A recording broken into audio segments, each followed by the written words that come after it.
Adrian N. Breitfelder, City Clerk, you are hereby directed to call a regular session of the City Council to be held on Tuesday, September 3rd, 2024 at 6:30 p.m. in the historic Federal Building for the purpose of conducting such business that may properly come before the City Council. Thank you. Good evening and welcome to a regular session of the Dubuque City Council for September 3rd, 2024. As a reminder to our participants, you can provide in-person input or virtual audio and written input during the sections of the agenda where public input is accepted.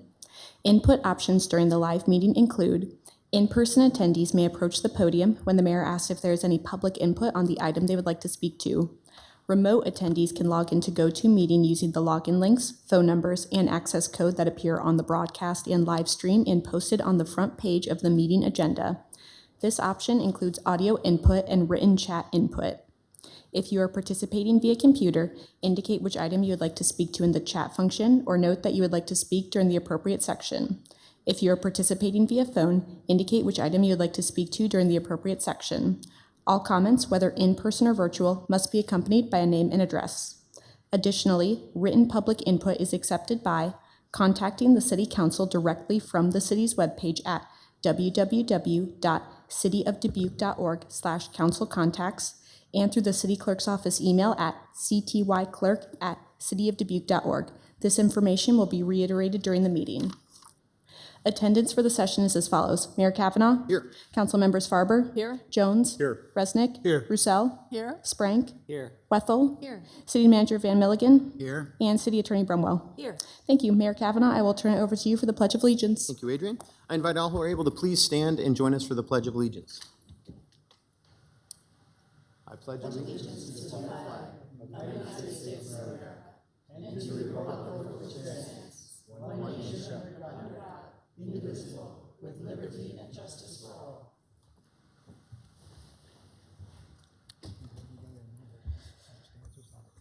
Under swearing in, we have swearing in of Mayor Pro Tem Susan Farber.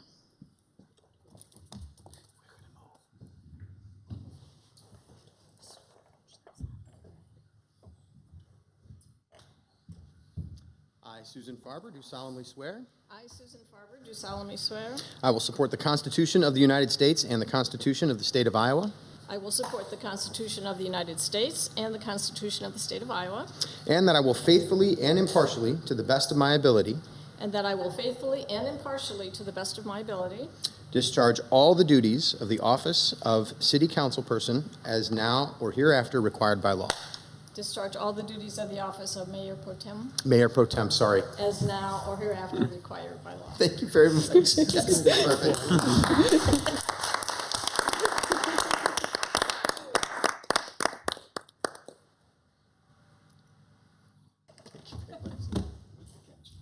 Yeah, that's perfect.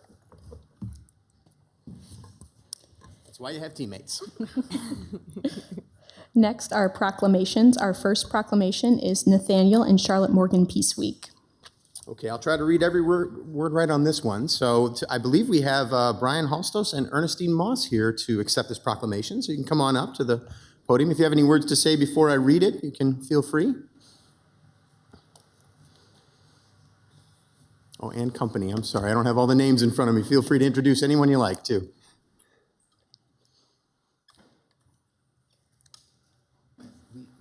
Is this what you're passing out?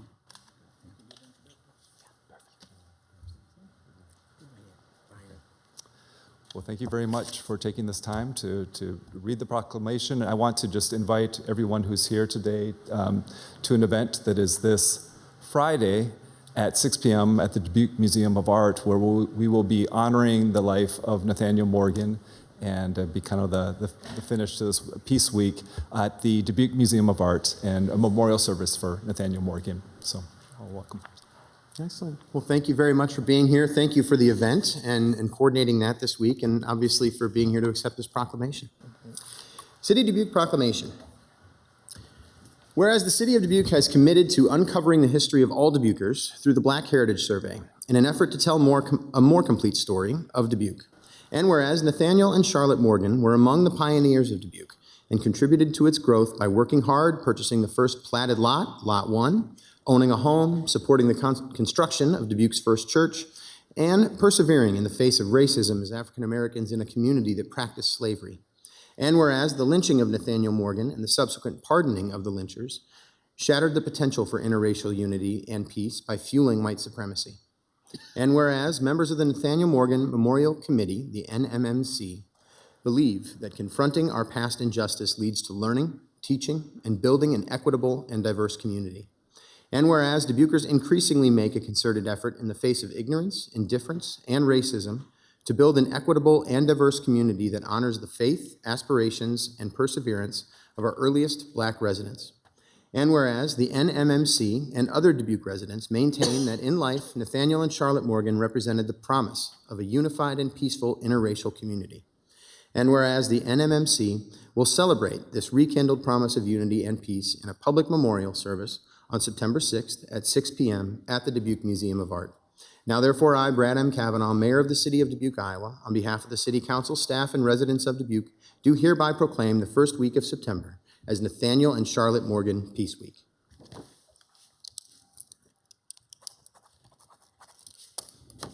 Come on up. Let's give him a hand, please.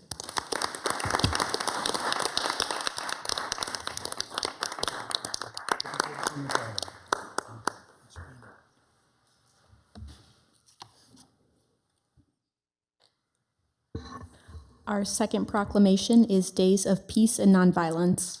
All right, I know that Art Roach and R.S. Stewart are here to accept this proclamation.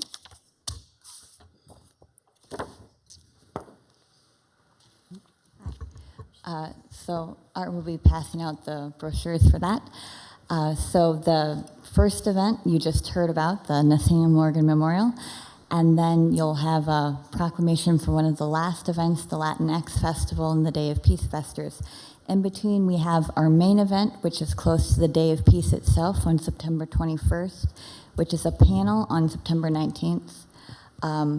The keynote features a panel of 4 experts in topics of environmental justice, talking about how we travel, what we wear, how we produce our food, who is raised up, who is left behind. We answer these questions every day in our choices and purchases.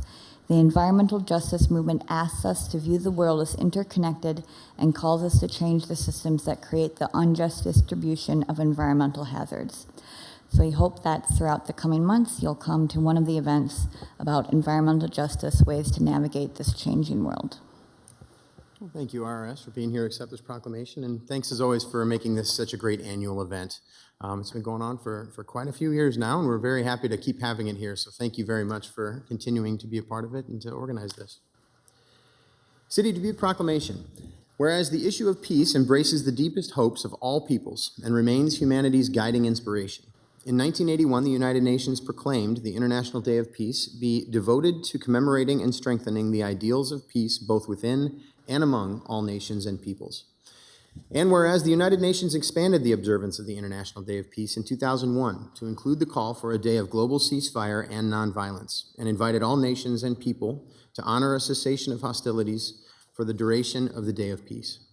And whereas there is growing support within our nation for the observance of the International Day of Peace, including a group of Dubuque area residents inviting all to create a culture of peace by participating in a citywide celebration from Friday, September 6th to Friday, October 4th. And whereas local and global violence impels all residents to work toward converting humanity's noblest aspirations for world peace into a practical reality, it is possible to see our community and world turn from violent to nonviolent solutions within our lifetimes. And whereas the Dubuque Day of Peace Organizing Committee's 2024 focus will be environmental justice, ways to navigate this changing world, with a keynote panel presentation on Thursday, September 19th from 7 to 8:30 p.m. in the Alumni Campus Center at Loras College. Now, therefore, I, Brad M. Kavanaugh, Mayor of the City of Dubuque, Iowa, on behalf of the City Council staff and residents of Dubuque, do hereby recognize the United Nations International Day of Peace and proclaim September 6th to 30th as Days of Peace and Nonviolence in the City of Dubuque, Iowa, and call upon the residents of Dubuque to further affirm a vision of our world at peace by fostering cooperation between individuals, organizations, and nations.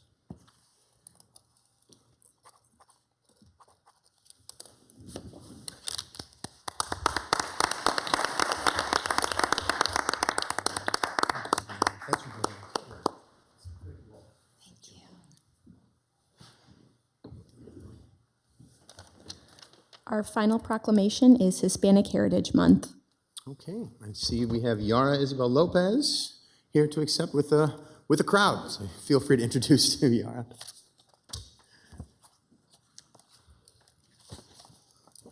Hi, everyone. I wanted to say thank you for the recognition for Hispanic Heritage Month. As you all know, we have the Dubuque Latinx Fiesta that goes on every year. We're going on to our 4th year this year, and our dedication and hard work has really been showing, and we've been seeing the growth in our Latinx community. So being able to see everyone else support our community does really mean a lot to us, and to myself personally, as this has been a big personal goal of my own since I came here in 2015. On behalf of all of us, I want to say thank you, not only for our team and our members, but also our elders, our students, everyone else in our community, and the Dubuque community as well. And then I have Sergio here to say a few words. Good evening, everyone. My name is Sergio Perez, pronouns he, him. I am here to speak on behalf of Loris LULAC, the collegiate chapter of LULAC that is connected with our Dubuque Unidos group that has worked for this particular moment. On behalf of them, thank you all for allowing the space for the opportunity for our Latinx community to find their youth involved with civic engagement. I won't say it, but Mr. Johnny Flores right behind me was part of our group that was named the National Collegiate Chapter of LULAC for the entire country, and it's really neat and unique that Dubuque is home to such an engaged community. So on behalf of all of them and Loris College, Dubuque Unidos, thank you and gracias. Hello. I also want to invite to everybody to our festival, Latinos Fiesta, on September 28th from 1 to 7. This year is going to be super huge, and we really would like, everybody present, and we are very excited for this year. Thank you so much for all the support. Well, and thank you for not just for being here, but for all the work that you've done to make this festival grow every single year. I mean, last year was incredible, and I'm really looking forward to Saturday and being there and seeing the rest of the community come together again. So thank you very much. And as far as this proclamation goes, I will be reading it again in my non-native language, so wish me the best of luck. And please bear with me if I do mispronounce anything. I do appreciate you being here and want to be able to read this in this way. City of Dubuque Proclamation. Considerando el mes de la herencia hispana es una oportunidad para celebrar las contribuciones de la cultura hispana latino en nuestra ciudad. Y por cuanto reconocemos la diversidad presente dentro de la comunidad hispana, la cual está representada por numerosos países y nivel mundial.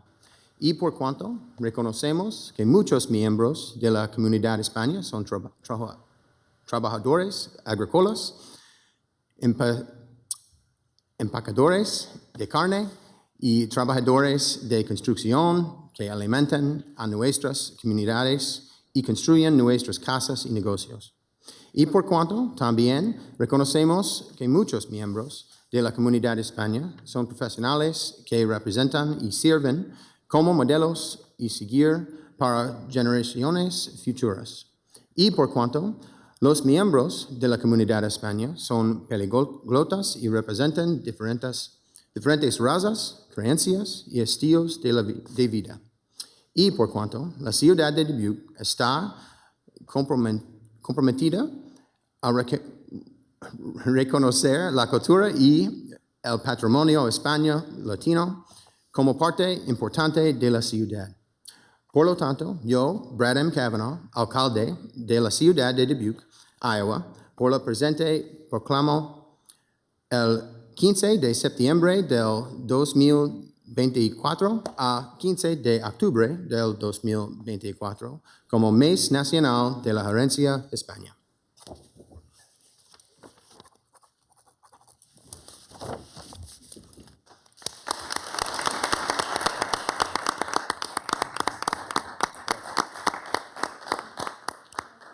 Absolutely, yeah. Thank you so much for being here.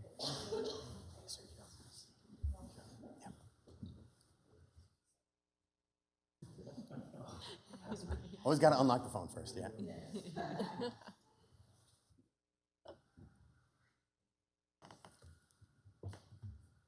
All right, thanks a lot. See you Saturday.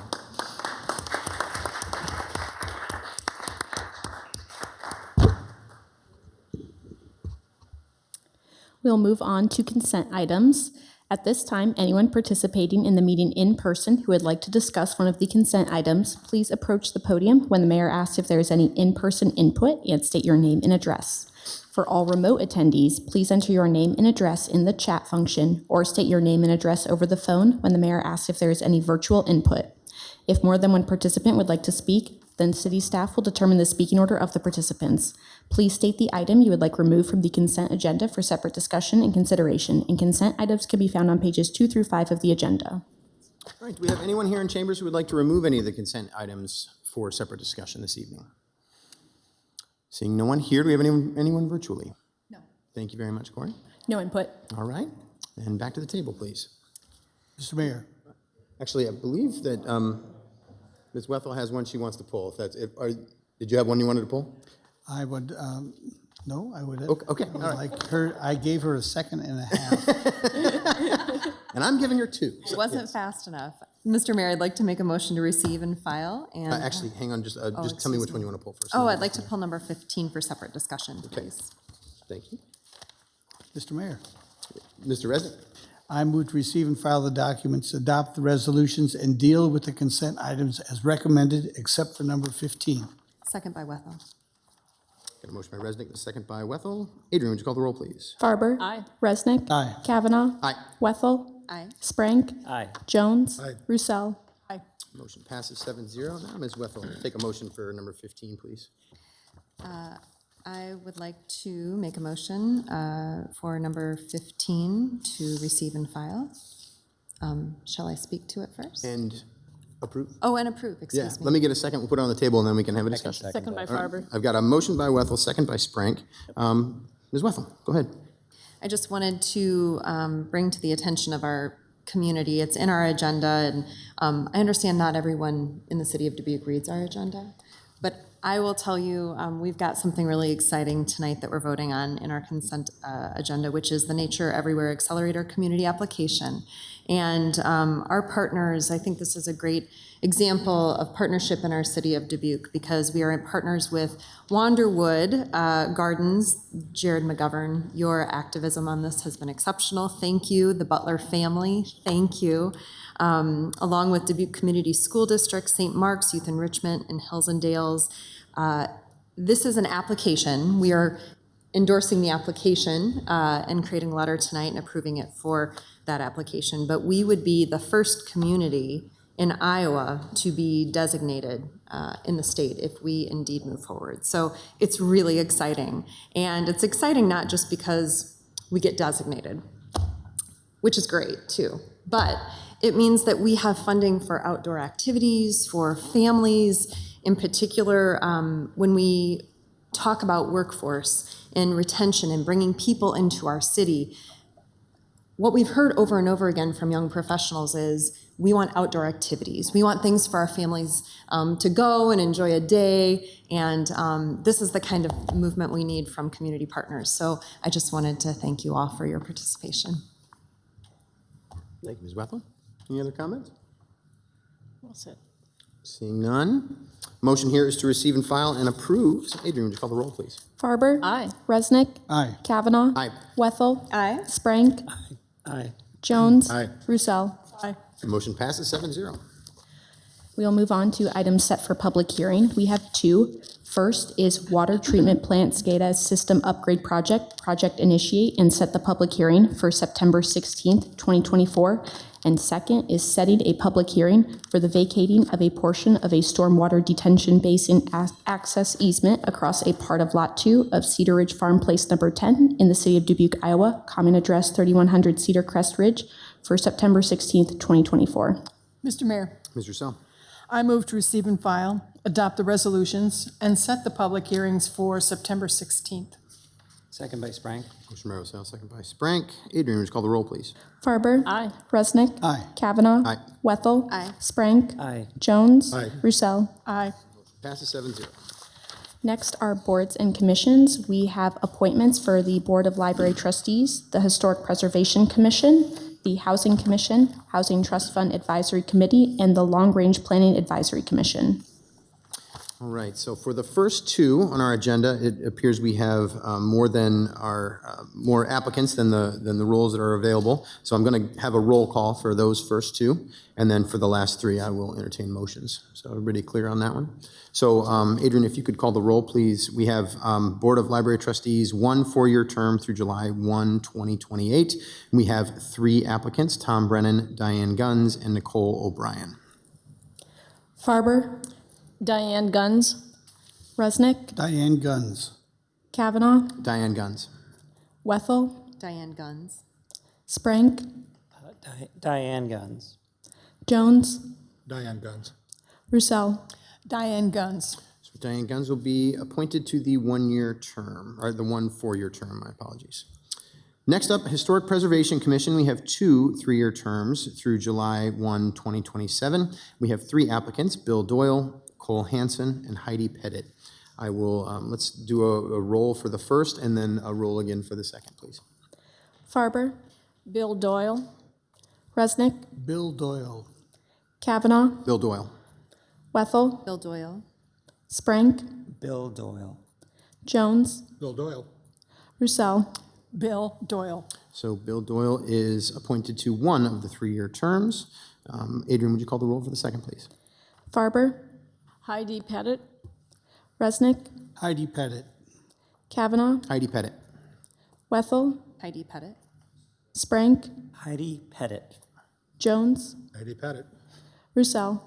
Heidi Pettit. So Heidi Pettit is appointed to the second 3-year term through July 1st, 2027. Next up, we have the Housing Commission. There are 2 3-year terms through August 17th, 2027. We have 2 applicants, Ross Janes and Renee Kehoe. So I will entertain a motion here, please. Mr. Mayor, Ms. Roussel. I move to appoint Ross Janes and Renee Kehoe to the Housing Commission for a 3-year term. Second by Farber. We have a motion by Roussel, a second by Farber. Adrian, would you call the roll, please? Farber, Aye. Resnick, Aye. Kavanaugh, Aye. Wethel, Aye. Sprank, Aye. Jones, Aye. Roussel. Aye. Motion passes 7-0. Next, the Housing Trust Fund Advisory Committee. We have 2 3-year terms through August 17th, 2027, and 2 applicants, Michelle Beckwar and Jim Holes. I'll entertain a motion here too, please. Mr. Mayor, Mr. Jones. I move that Michelle Beckwar and Jim Holtz be reappointed to new 3-year terms on the Housing Trust Advisory Commission. Second by Farber. Got a motion by Jones and a second by Farber. Adrian, would you call the roll, please? Farber, Aye. Resnick, Aye. Kavanaugh, Aye. Wethel, Aye. Sprank, Aye. Jones, Aye. Roussel. Aye. Motion passes 7-0. Final appointment for the evening is the Long Range Planning Advisory Commission. We have 1 3-year term through July 1st, 2027, and 1 applicant, Beth McGrath. Entertain a motion, please. Mr. Mayor, Ms. Wethel. I move to appoint Beth McGrath to the 1 3-year term through July 1st, 2027. Second. Got a motion by Wethel and a second by Roussel. Adrian, would you call the roll, please? Farber, Aye. Resnick, Aye. Kavanaugh, Aye. Wethel, Sprank, Aye. Jones, Aye. Roussel. Aye. Motion passes 7-0. Next are public hearings. At this time, anyone participating in the meeting in person who would like to discuss one of the public hearing items, please approach the podium when the mayor asks if there is any in-person input for the public hearing you would like to speak to, and state your name and address. For all remote attendees, please enter your name and address in the chat function and state your question, or state your name and address over the phone when the mayor asks if there is any virtual input for the public hearing you would like to speak to. If more than one participant would like to speak, then city staff will determine the speaking order of the participants. Public hearing number 1 is resolution approving the amended and restated urban renewal plan for the Greater Downtown Urban Renewal Area, version 2024.1. Mr. Mayor, Ms. Roussel. I move to receive and file and adopt the resolution. Second by Wethel. Motion by Roussel and a second by Wethel. Mike, please. Thank you. City Manager Mike Van Milligan. Economic Development Director Jill Connors is recommending City Council adopt a resolution approving an amended and restated urban renewal plan version 2024.1 for the Greater Downtown Urban Renewal Area. The amended and restated urban renewal plan would remove property from the North Kerper subarea of the area that is currently undeveloped. The North Kerper subarea was designated as an economic development area and by state statute authorizes the city to utilize tax increment for only 20 years. Removal of this property from the sub-area will allow the city to subsequently create a new economic development sub-area for this undeveloped area to accommodate the issuance of urban renewal tax rebates under the development agreement by and between the City of Dubuque and Union at the Marina LP. The property will still remain within the greater downtown urban renewal area. I concur with the recommendation and respectfully request mayor and city council approval. Thank you, Mike. We are in a public hearing to consider recommending City Council adopt a resolution approving an amended and restated urban renewal plan version 2024.1 of the Greater Downtown Urban Renewal Area. Do we have anyone here in chambers to address us on this item? Seeing no one on this one, do we have anyone virtually? No. Thank you, Corey. Input. Thank you, Adrian. All right, back to the table then for any discussion. Seeing none. Motion here is to receive and file and adopt this resolution. Adrian, would you call the roll, please? Farber. Aye. Resnick. Aye. Kavanaugh. Aye. Wethel. Aye. Sprank. Aye. Jones. Aye. Roussel. Motion passes 7-0. Public hearing number 2 is resolution approving an amended and restated urban renewal plan for the Greater Downtown Urban Renewal Area, version 2024.2. Mr. Mayor, Mr. Resnick. I move to receive and file and adopt the resolution. Second by Wethel. Motion by Resnick, second by Wethel. Mike, please. Thank you. City Manager Mike Van Milligan. Economic Development Director Jill Connors is recommending City Council adopt a resolution that approves an amended and restated urban renewal plan, version 2024.2, for the Greater Downtown Urban Renewal Area. The proposed amended and restated urban renewal plan would expand the area to include property to be designated as Hawthorne Street Subarea and Locust Street Subarea. The proposed urban renewal plan will also include new projects under the Public Purpose Activities, CBDC LLC, Woodward Communications, and WHKS and Company, Hilton Hotel Tapestry Collection, and a hotel project in the Port of Dubuque. I concur with the recommendation and respectfully request mayor and city council approval. Thank you, Mike. We are in a public hearing to consider City Council adopt a resolution that approves an amended and restated urban renewal plan, version 2024.2, for the approval, for the Greater Downtown Urban Renewal Area. Do we have anyone here in chambers to address us on this item? Seeing no one here, anyone virtually? No. Thank you. No input. Thank you both. Back to the table then for any discussion. Seeing and hearing none. Motion here is to receive and file, adopt the resolution. Adrian, would you call the roll, please? Farber. Aye. Resnick. Aye. Kavanaugh. Aye. Wethel. Aye. Sprank. Aye. Jones. Roussel. Aye. Motion passes 7-0. Public hearing number 3 is approving a first amendment to development agreement by and between the City of Dubuque, Iowa, and Carge Properties LLC to redevelop property at 1706 Central Avenue. Mr. Mayor, Mr. Resnick. I move to receive and file and adopt the resolution. I'll second. Motion by Resnick, second by Jones. Mike, please. Thank you. City Manager Mike Van Milligan. Economic Development Director Jill Connors is recommending City Council adopt the attached resolution approving the first amendment to development agreement by and between the City of Dubuque and Carge Properties LLC for the redevelopment of 1706 Central Avenue. The first amendment to the development agreement provides for the following incentives. Number 1, the city commits to a housing creation grant of $110,000, which is 11 units times $10,000 per unit, through the Downtown Housing Creation Program for apartments that meet the City of Dubuque's housing rehabilitation standards and that receive a certificate of occupancy. Number 2, city commits to a housing TIF affordable unit creation grant of $110,000, 11 units times $10,000 per unit, through the Low and Moderate Income Housing Assistance Program for each rental unit that qualifies for low and moderate income housing creation and receives a certificate of completion up to a maximum of 11 apartments. To qualify, the housing units must meet the definitions outlined by Iowa Code. Number 3, the city commits to 15 years of tax increment financing rebates estimated not to exceed $106,000. Previously committed facade, design and planning, and financial consultant grants totaling up to a maximum of $35,000 continue to remain committed to the project. Additionally, the developer must accept applications from prospective tenants with housing choice vouchers that are otherwise qualified prospective tenants. I concur with the recommendation and respectfully request mayor and city council approval. Thank you, Mike. We are in a public hearing to consider City Council adopt the attached resolution approving the First Amendment to the development agreement by and between the City of Dubuque and Car Rich Properties, LLC, for the redevelopment of 1706 Central Avenue. Do we have anyone here in chambers to address us on this item? Seeing no one here, anyone virtually? No. Thank you. No input. Thank you, Adrian. Back to the table then for any discussion. Seeing and hearing none. Okay, motion here is to receive and file, adopt this resolution. Adrian, would you call the roll, please? Farber. Aye. Resnick. Aye. Kavanaugh. Aye. Wethel. Aye. Sprank. Jones. Roussel. Aye. Motion passes 7-0. Public hearing number 4 is Keymont Drive Pavement Rehabilitation Project public hearing.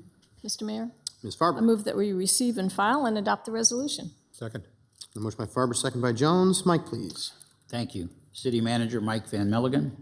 City Engineer Gus Sahoyas is recommending City Council approve the plan, specifications, form of contract, estimated cost of $327,635 for the Keymont Drive Pavement Rehabilitation Project through adoption of the attached resolution.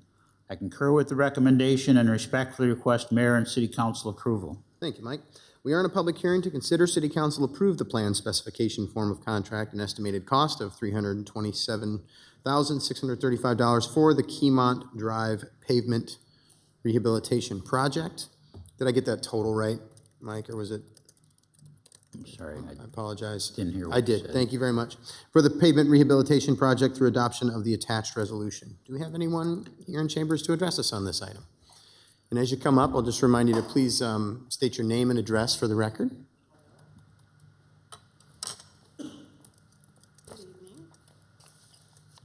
My name is Martha Lovett. I live at 3452 Keymont Drive in Dubuque. I'm here to support the Keymont Drive Pavement Rehabilitation Project. You have photos that I have submitted. The city has made limited repairs since 2017, and communication with our councilperson, Susan Farber, and city staff began in 2021. Many of my neighbors are senior and challenged. The street has deteriorated to the point of creating a tripping hazard. The neighbors enjoy gathering in the evening, and crossing the street in wheelchairs is worrisome. Same is true for retrieving their mail from the neighborhood communal post office boxes. We appreciate all of the efforts of city staff, and in particular, Susan Farber, our councilperson, to get us to this point in resolving the street issue. Thank you for your support. Well, thank you, Martha, for your comments. Any other public input this evening on this item? Seeing none, do we have anyone virtually? No. Okay, thank you. And Adrian? Ms. Levitt just mentioned that she did submit written input that has been included with the agenda item. All right, thank you, Adrian. All right, back to the table then for any discussion. Mr. Ms. Mayor. Farber. First and foremost, I want to thank Martha and also Bob and Joyce Smith, who are here tonight, and also Mr. Mark May, who isn't here tonight, who have reached out to me since 2021. We have been working on trying to identify the efforts to keep the street safe. And I just think it's so important, and I'm just with appreciation for all the communication and for keeping us informed about the state of disrepair and about the potential hazards for those in your neighborhood. I think it's very important, and we are very appreciative of hearing the comments and your concerns. I also wanted to thank John Klosterman, who isn't here tonight, but Ariel and her team as a follow-up, because that's kind of how this all started in 2021 and has progressed to the engineering department. And just really appreciate all the due diligence, all the research on the pavers and the technology of the new pavers that will be going in to replace this paver system. And basically, I think it's great that you'll have a new street by the end of October, and I look forward to celebrating the project's completion with you. But again, just a shout out to all of your efforts and all of your communication, because we would have never gotten to this point without your concern. So thank you. Thank you, Ms. Farber. Well, before I call on to the next, Felicia, could you take the live feed off of our screens up on the desk, please? Thank you very much. Mr. Resnick, did I see your hand? Yes, thank you. Thank you, Mr. Mayor. So, Mr. Van Milligan, is the original paving of this, was that a pilot project that we were doing? I seem to remember when was it done? It was a private developer that did this development, and they chose to use permeable pavers, but turns out the product and the workmanship was inferior. And so once it got dedicated as a public street, it becomes our problem. I see. So, but we knew about the problem when we accepted the street? Oh, no. No, we didn't, no. I didn't think we would. But anyway, so the permeable brick alleys that we have, they have more durable pavers, and are we using granite chips in those? So I don't know about the granite chips part, but the answer is yes, they're a higher quality and better workmanship, but also we wouldn't be recommending to you that you allow, again, on a public street, permeable pavers. You're okay in an alley because alleys are low use, so they have a lot of durability and longevity, but it's a much bigger challenge on a public street. And then finally, so the repair of this brick street, would you say it's more expensive, less expensive? What about comparable to a standard street repair? More expensive. And then I didn't know if this would be an opportunity. Is it just a small part, or would this be an opportunity to make it a better street? Well, we certainly could, instead of replacing it with permeable pavers, take them out and make it an asphalt street. It would be less money and certainly guaranteed more durability, but we think the pavers that we're going to use this time and the workmanship that we'll require, since this is a low-volume cul-de-sac street, it probably will be okay, which is why we're recommending to move ahead with it. But if we were to take out the pavers and replace it with an asphalt street, that would be more economical. Gus, are you on the call? Is Gus Ahoyas on the call? Do we know? Bob Schissel is. Assistant City Engineer Bob Schissel, is what I said correct, or did you want to correct it or add to it? Can everybody hear me? Just want to sound check. Yep. Okay. Yeah, Mike, everything you said was correct. And I also have John Dienst joining us as well. And he's done a lot of work on this particular project. And John can elaborate more, but one of the challenges that we have is that, as Mike said, the existing street was done as a permeable pavement street, so there is no existing storm sewer or water conveyance measures or water conveyance infrastructure under the street. Everything is designed to infiltrate into the ground. So one of our concerns is if we were to switch pavement types, we would probably have to look at how water is draining and how water is conveyed and things like that. So that's another challenge. Yeah, this is civil engineer John Deans, and I concur with that. That cul-de-sac was designed to infiltrate water. It is literally a large detention basin that ties into a single intake and a storm sewer. Eventually gets into Catfish Creek, and all the curbs are designed to basically reject water into the cul-de-sac, into the brick. So that would be problematic as well if we were completely switching the pavement type. The bricks that we're now calling out are, if you look into the brick alleys, we're using a county material brick paver. Much denser, higher quality finish on the top finish, and you're really going to have a hard time finding any of the alley bricks having an issue. The other option that we're looking at is, because we're going to have a couple of options in the brick, is a is the L-shaped unilock pavers, which we also use in our alleys, which we have a fair amount of alleys that are using unilock, and they have a premier finish on them, and that's designed to be much more resistant to, say, plows or any sort of other type of maintenance equipment. So the prior product that was used, not only did Dubuque have issues with it in this area, other cities had some issues.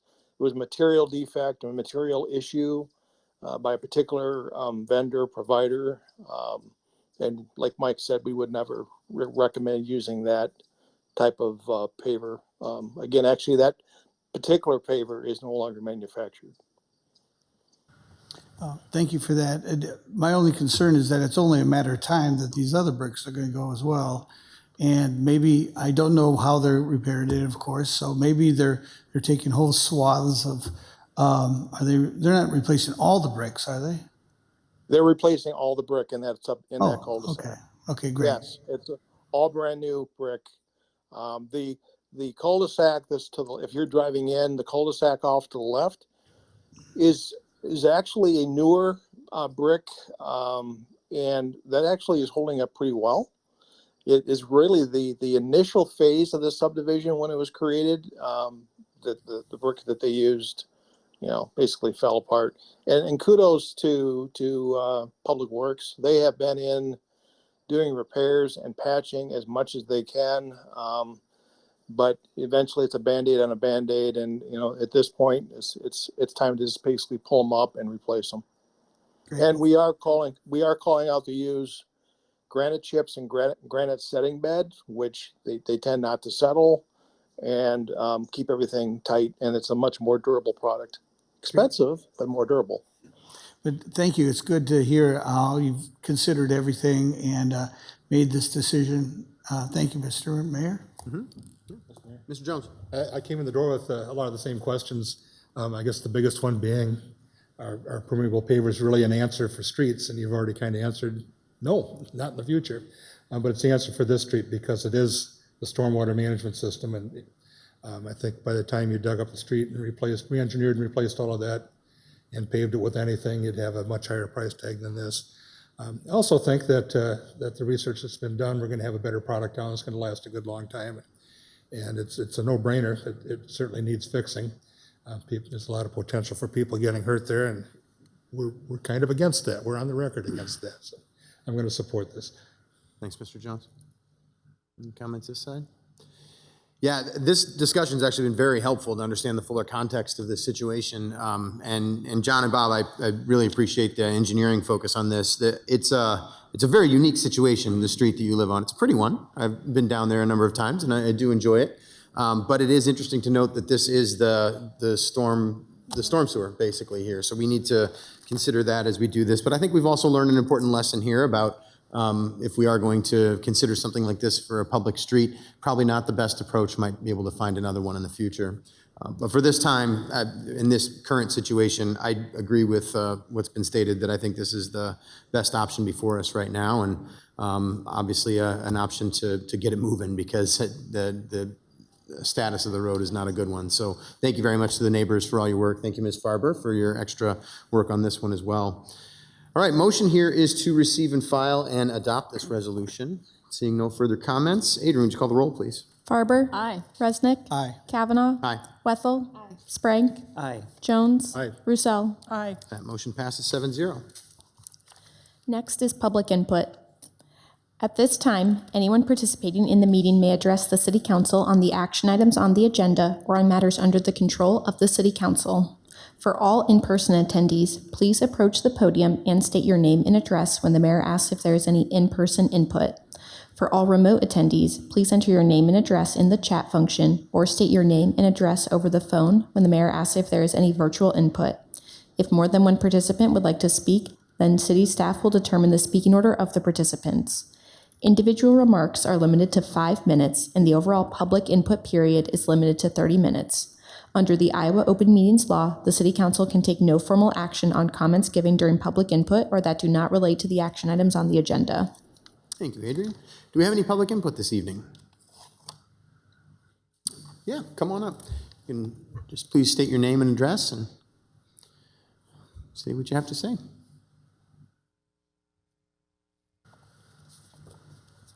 Hello, City Council members. My name is Jenna Hertz. I'm the Executive Director of the Dubuque Arboretum and Botanical Gardens. So I just wanted to talk on the subject on allowing dogs in our parks. So I know for many years, a lot of people do love bringing their furry friends out to the Arboretum. However, we've only allowed that for certain exceptions, in that they want to have their dog part of their wedding day. We make an exception with that. And then also if they wanted to have dogs involved in their family photos as well. However, the idea of bringing dogs into our public parks, at least for our gardens, that are so meticulously maintained by loving volunteers, would really discourage them at this point. Bringing dogs out to the Arboretum would not only disrupt the daily operations on the grounds, and that a lot of people do come out and enjoy the gardens as they have memorials for loved ones out there. We also have weddings and engagements that take place on the grounds, including people wanting to kick off their shoes and do a little grounding through the grass. So we all know that if they did run into something from a dog, it wouldn't be a very pleasant experience. Also, that we do a lot of special events out there, such as bird watching, yoga classes, etc. So having dogs barking potentially in the background, having a good time, could disrupt those events. Especially for us looking at our connection in that for our vision, which is nurturing the connection between humanity and nature and its beauty. Bringing people out to nature maybe is for their first time, and then having a negative impact potentially from someone not having the best control of their animal could help disrupt us as we try to achieve our vision in that. Also for our volunteers, as I said, they take wonderful care of our grounds. 300 volunteers who put in almost 20,000 volunteer hours out there. They're doing an amazing job. So for them to see that their plants might get destroyed in some ways with dogs running through their beds or with dogs potentially using the restrooms in those spaces is very negative impact for them. Plus, when we look at our plants, we do have a museum status, as our plants are our collections out there to educate our guests when they come out to our grounds. With that, every one of those plants have been donated to us from other gardens, have been received through grants, in-kind donations, and everything like that. So every time we do lose a plant or a tree on the grounds, it is very valuable to us and sad to see it go. We do know if dogs were added to the premises, we would be increasing the odds of that. Also, for us, we are a growing organization with the addition of Wanderwood Gardens coming in, plus as an organization that's undertaking our own master plan as well. We have been seeing the numbers of our gardens attendees increase. Last year, we brought in 83,000 guests to our grounds. Last year, we did over 50 weddings on the grounds as well, and our numbers continue to increase year after year with record tours, etc. So we do know we're going to be continuing to bring in more people, more children, which could increase the chance of those kids going up to pet a dog that is not familiar to the dog itself, which could increase the chance of an incident with someone getting nipped or something. Another thing as well, we have beautiful water features that are throughout the grounds. I can just envision a dog taking a leap through the pond, as a lab may do. And then also with the koi fish that are on the grounds as well in that pond, they are very friendly. They come right to the edge of the pond and the kids love it. So I don't know what may happen if we did allow dogs to the premises. With that, I would just hope that everyone would keep that in mind as they go through the consideration and process of adding dogs to our parks here, especially the Dubuque Arboretum and Botanical Gardens here in Dubuque. Any questions? Well, Jenna, we're actually not allowed to ask questions currently, but Okay. since you're talking about an item on the agenda, we do Yes. talk about items on the agenda later. But thank you Okay. very much for your comments. Thank you. Any other public input? All right, none here. Do we have any virtual input? Thank you, Corey. Regarding action item number 9, written input was received from the following individuals: Lorna Costello, Jessica Rydell of 2215 Green Street, Kathy and Jeff Roberts of Wheatland Drive, and Arthur Galoon of 535 Heritage Drive. Thank you, Adrian. Okay, we can move on to action items, please. Action item number 1 is proposed property maintenance code amendments modifying requirements for battery-operated smoke alarms and an amendment to require GFCI protection for receptacles that are closer than 6 feet from a water source.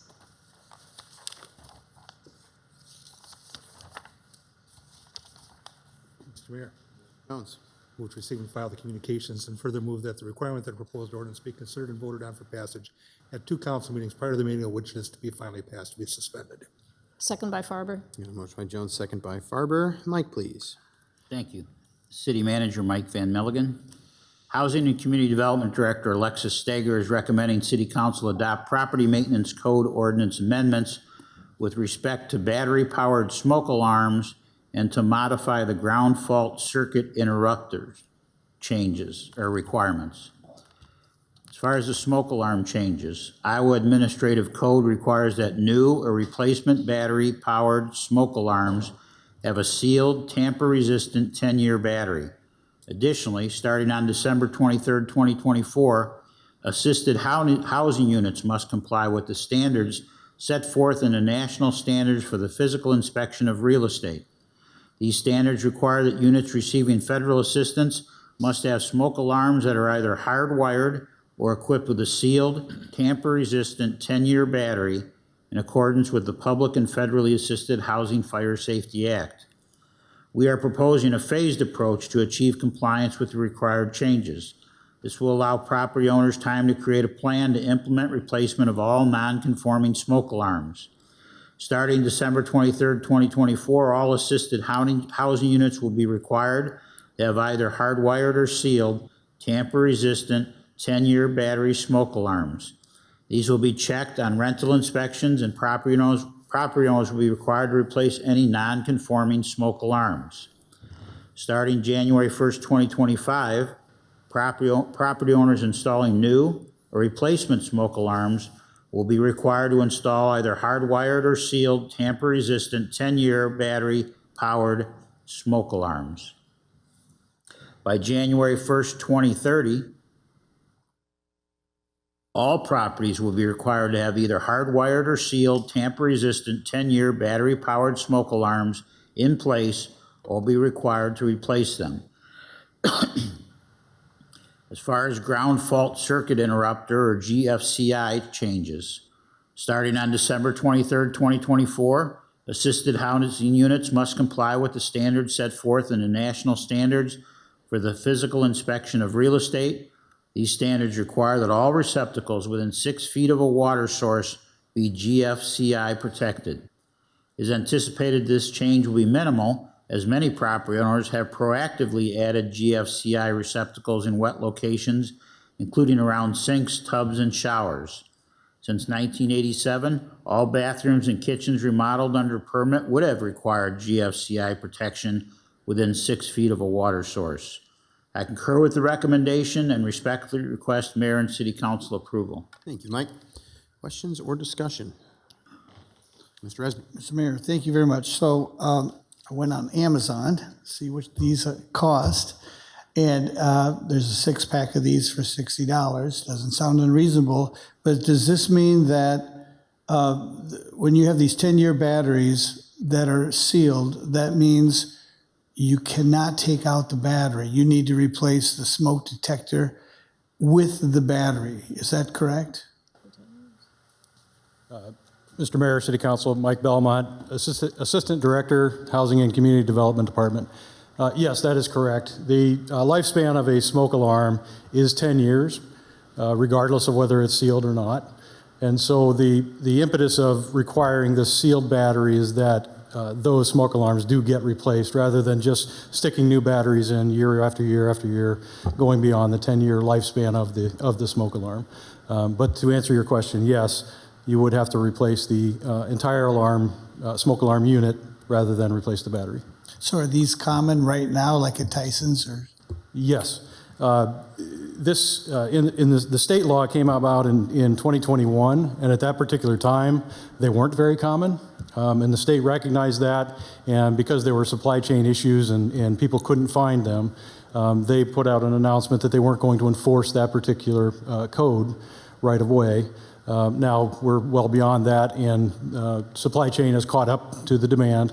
And so, yes, they're readily available at Menards, Lowe's, all of the stores, Spawn and Rose locally, et cetera.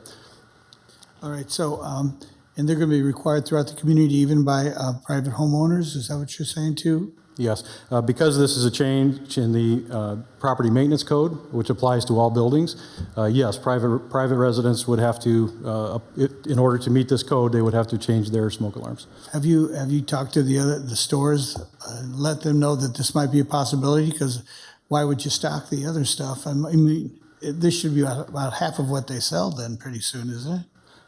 It would seem reasonable.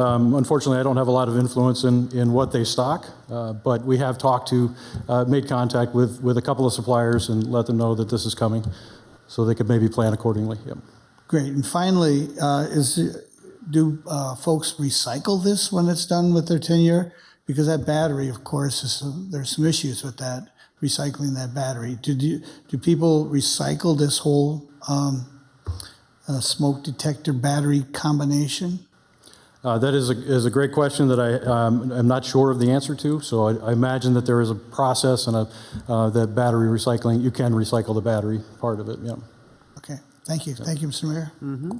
Mr. Mayor, I have a Yeah, question. Ms. Farber. Yeah. So, Mike, a lot of homes already have them hardwired with the battery backup. Right. So those that have that mechanism in their homes now or in their apartments right now, does that whole unit get replaced with the sealed battery or just part of it? Could you explain? So the way the federal act is written and also the state code, it's hardwired or battery powered. And so if it's hardwired, it can have a removable, replaceable battery as a backup. However, if it's solely powered by battery, it has to be a sealed 10-year battery. Okay, so it's only if it's not hardwired. That's correct. Yes. Okay, thank you for that clarification. Mr. Mayor, Yeah, Mr. Jones. is it currently illegal to tamper with a smoke detector? The smoke alarms are, when you say tamper with, the smoke alarms are made a lot of the smoke alarms are made so that the battery can be replaced, so that wouldn't be considered tampering. I worked on getting a state law passed some years ago to make it Class D felony to tamper with life-saving devices like fire extinguishers and automatic external defibrillators when they were just first coming on the market. And that might have been Generally, the way something the we codes missed. are written is that if they're present, they have to be operational and functional. And so I don't know that there's a law specifically about tampering with them, but. And I wonder, I know that that's one of the constant issues that landlords face is the batteries are disappearing for other uses in the household. And it's not a huge issue, but I know it annoys by golly out of them. And it ought to be against some statute or ordinance for that to happen. So maybe we should put that on our back burner. This solves most of it anyway. One thing I would note to that point, the UL standard for smoke alarm testing changed relatively recently to UL 217, which that standard for testing creates an alarm that is less likely to have nuisance alarms.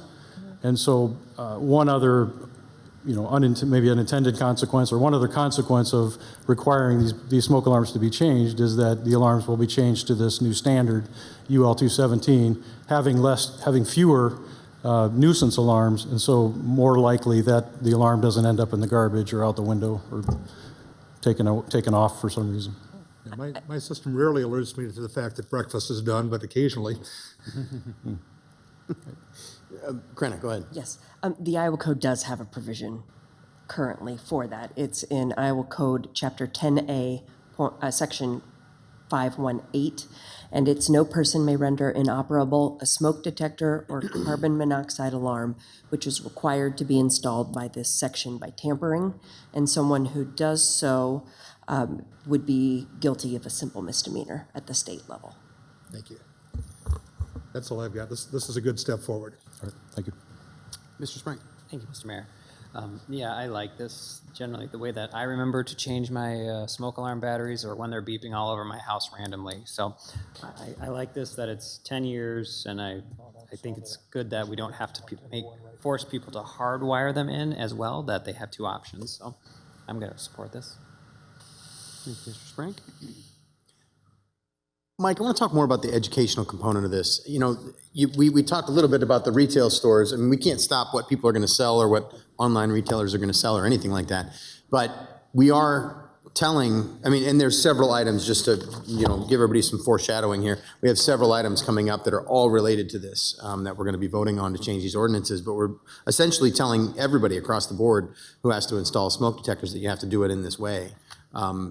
For property maintenance and then also for residential. How is that education going to occur? I mean, have you started to talk through some of this? I know we need to pass the ordinance first, but I'm just curious from a public standpoint. Right. We did present this to the Landlords Association, kind of give them the heads up that this is coming, allow them some time to prepare, to make a plan to roll this out. We will also be working with PIO to create some public information flyers and perhaps a page on our website to explain it a little further. Okay. Yeah. Because I do think that educational component is going to be really important. And then obviously anybody who's going to be doing, let's say you add a new room to your home or add an addition on or something like that. In order to do that, this would be a requirement as a part of that, right? I mean, this would be, because it need to be inspected and they look through that to say this needs to be. So generally for new construction, hardwired is required already. There are a couple of carve-outs. Additions is one. Actually, additions is not, apologies. But a remodel where you're not opening up the walls enough to run wire or to hardwire it, you could put a battery-powered smoke alarm. But in addition, because it's fresh, it's going to get wired, then that would be a hardwired smoke alarm would be required in that case. Yep. Gotcha. Okay. Helpful. Thank you very much. Okay. Any other questions for clarity's sake? All right. Well, Mike, thank you. Like I mentioned, we have a few other items, but maybe you just answered all those questions already, so I think we could be good here. Motion here is to receive and file and waive the 3 readings. So Adrian, would you call the roll, please? Farber. Aye. Resnick. Kavanaugh. Aye. Wethel. Aye. Sprank. Aye. Jones. Roussel. Aye. Motion passes 7-0. Mr. Mayor. Mr. Jones. I move final consideration and passage of the ordinance. Second by Farber. Motion by Jones, second by Farber. Adrian, would you call the roll, please? Farber. Aye. Resnick. Kavanaugh. Aye. Wethel. Aye. Sprank. Aye. Jones. Roussel. Aye. Motion passes 7-0. Item number 2 is proposed international fire code amendments modifying requirements for battery-operated smoke alarms. Mr. Mayor, Ms. Roussel. I move to receive and file, and further move that the requirement that a proposed ordinance be considered and voted on for passage at 2 council meetings prior to the meeting at which it is to be finally passed be suspended. Second by Sprank. Motion by Roussel, second by Sprank. Mike, please. Thank you. City Manager Mike Van Milligan.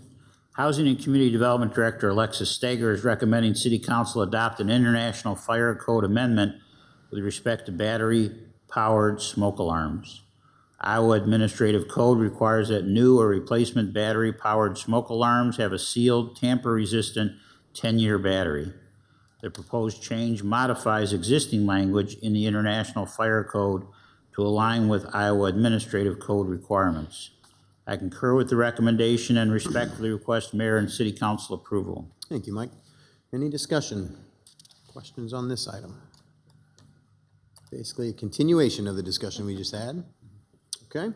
Motion here is to receive and file, waive the 3 readings. Adrian, would you call the roll, please? Farber. Aye. Resnick. Aye. Kavanaugh. Aye. Wethel. Sprank. Aye. Jones. Roussel. Aye. Motion passes 7-0. Mr. Mayor, Ms. Roussel. I move final consideration and passage of the ordinance. Second by Sprank. Motion by Roussel, second by Sprank. Adrian, would you call the roll, please? Farber. Aye. Resnick. Aye. Kavanaugh. Aye. Wethel. Aye. Sprank. Aye. Jones. Roussel. Aye. Motion passes 7-0. Action item number 3 is proposed international residential code amendments modifying requirements for battery-operated smoke alarms. Mr. Mayor. Mr. Jones. I move to receive and file the communications and further move that the requirement that a proposed ordinance be considered and voted on for passage at 2 council meetings prior to the meeting at which this to be finally passed be suspended.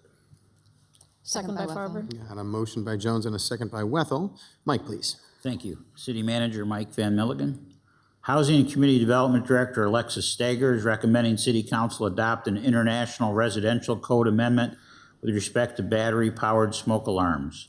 Iowa Administrative Code requires that new or replacement battery-powered smoke alarms have a sealed, tamper-resistant 10-year battery.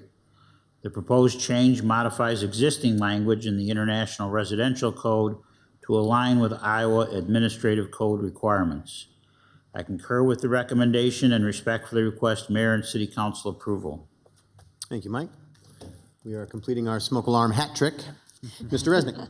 Quick question, is there a phase-in, like we had a phase-in for that, for number one?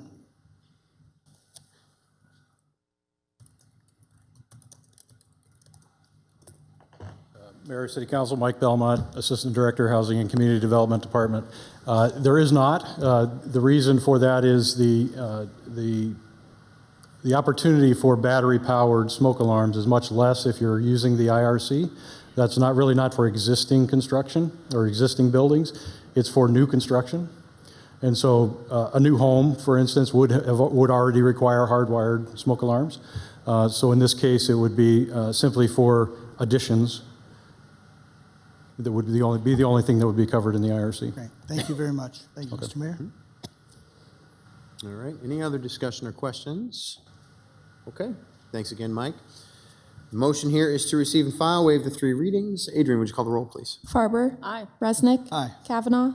Wethel. Aye. Sprank. Aye. Jones. Aye. Roussel. Motion passes 7-0. Mr. Mayor, Mr. Jones. I move final consideration and passage of the ordinance. Second by Wethel. Motion by Jones, second by Wethel. Adrian, would you call the roll, please? Farber. Aye. Resnick. Kavanaugh. Wethel. Aye. Sprank. Aye. Jones. Aye. Roussel. Aye. Motion passes 7-0. Action item number 4 is parking access and revenue control system equipment purchase. Mr. Mayor, Mr. Jones. move to receive and file the documents and approve. Second by Wethel. Motion by Jones, second by Wethel. Mike, please. Thank you. City Manager Mike Van Milligan. Director of Transportation Services Ryan Nucky is recommending approval to replace the current parking access and revenue control system, or PARCS, equipment in the city's 6 parking ramps that has passed its useful life through vendor Amano McGann, who was selected and recommended in the city's formal request for proposal process. The city of Dubuque solicited competitive sealed proposals from qualified vendors to update parks equipment at all 6 of its downtown freestanding parking ramps.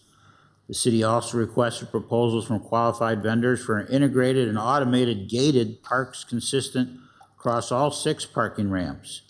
The end solution needed to fully integrate with third-party mobile parking payment applications. 7 vendors responded to the city's request for proposals. The evaluation committee reviewed the proposals based on the vendor evaluation and selection process as outlined in the request for proposals. The review team unanimously recommended to move forward with Amano McGann as the parks equipment vendor of choice.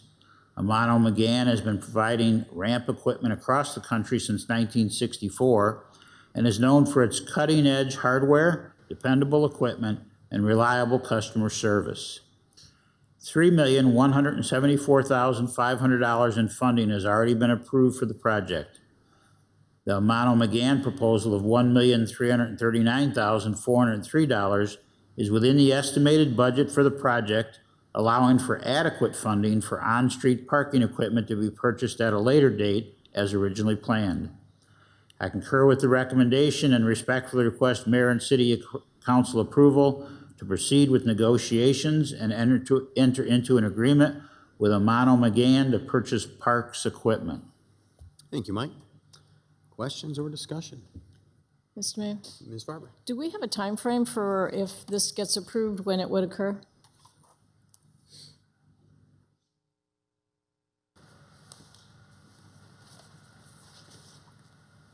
Ryan Nucky, Director of Transportation Services. Once the contract's signed, the lead time's about 6 months for this equipment. Okay, thank you. Mr. Resnick. Thank you. So the parking master plan, is there continuing work on that, or? Yes. Okay.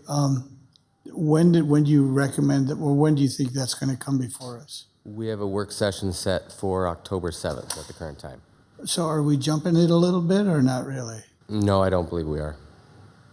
I mean, usually we would approve the plan, and then unless I'm thinking of something else, we approve the plan, and then the nuts and bolts of it get purchased and put in. But this is not really an integral part of that policy issue, is it? So The parking equipment was discussed when we did a work session previously, Right. and we gave recommendations, and with those recommendations, that's how we built the RFP for the ramps. And then we brought the RFP in front of council to get that approved to go out to the vendors. So this is a required part of what's come in.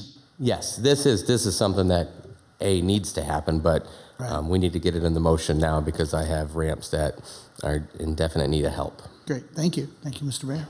Mr. Jones? I was just going to commend you on the good work done here. Getting that many vendors to respond to an RFP is a pretty magical trick anymore. The price is right, the reputation's right, and since you got here, you've been telling us this equipment is shot, it's time to replace it. Since, Tim was asking for that when he was parking manager, that this equipment needs to be replaced, and the sooner the better, and set a lot of things in motion. So I know you've all been working on this for a long time, and I'm glad to move it forward tonight and get it happening, because it's time for that stuff to work. The citizens deserve that. You know that, I know that, your whole team knows that, and you've been bending over backwards trying to Band-Aid this stuff into operational shape. At some capital loss, I know a lot of times you got to just open the gate and say, it's the way it is today. So thanks. Good work. Sometimes there's nothing you can do about it. We just have to wait, and we've had specialists come in and look at our equipment and everything we can do with it. Some of it's just obsolete, and there's no companies that even manufacture or can help with it. But I do want to commend my team, Russ Deckline, John Yeager, Denny Arnsdorf. They do an amazing job.